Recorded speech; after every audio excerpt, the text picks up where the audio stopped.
at Smyrna High School, and at the very end, and this was her on her own. This was not any school-led prayer, and she got up and just started quoting Jesus and started talking about John 3:16. I was just so impressed, and I talk about God wink moments. Well, she came up here on the show with me 2 different occasions, and I told her, I said, there's a reason you and I met. She decided to go to MTSU for nursing. Awesome. We left this station, went to my Rotary Club. Guess who was there? MTSU President Dr. McPhee and Coach Derek Mason. There wasn't even the Rotary event, and I got her to share her little speech at Rotary. And but Judy King, our president of Rotary Club, called me this week and asked. But the irony was, you know, I was sitting the other day and I was thinking, man, I need to do something. But, you know, I'm one person. You know, it's hard to, you know, do all this. And I think then Judy called me, you know, I think the next day, and I think Monty called me. So I just want to encourage folks to get out there. I just talked to Cliff Sharp. Cliff's going to help with Greenhouse Ministries.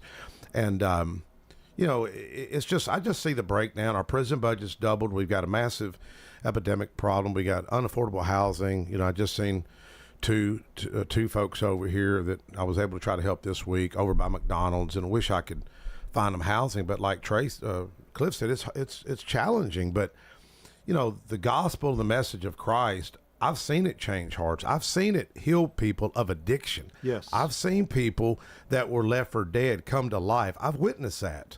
Mm-hmm. And if anybody, you know, doesn't believe this country, folks, it's on the brink of collapse. Yes. We're in debt $34 trillion, and much of that is to China and countries that don't even are friends, and no one seems to be talking about these things.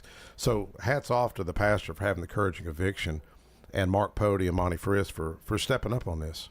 And this was, I know the governor's resolution. How did all of that come about? I guess, did they ask him to support it? Or? Yeah, the governor just signed it. I believe it was Mark and maybe the prayer caucus and some others coming together. But I really like I really like how they worded this, because like I said it when I spoke at the Plaza, is we got to reach people where they're at. I mean, if they're homeless, reach them where they're at. If they're battling addiction, reach them where they're at. If they're in jail, reach them where they're at.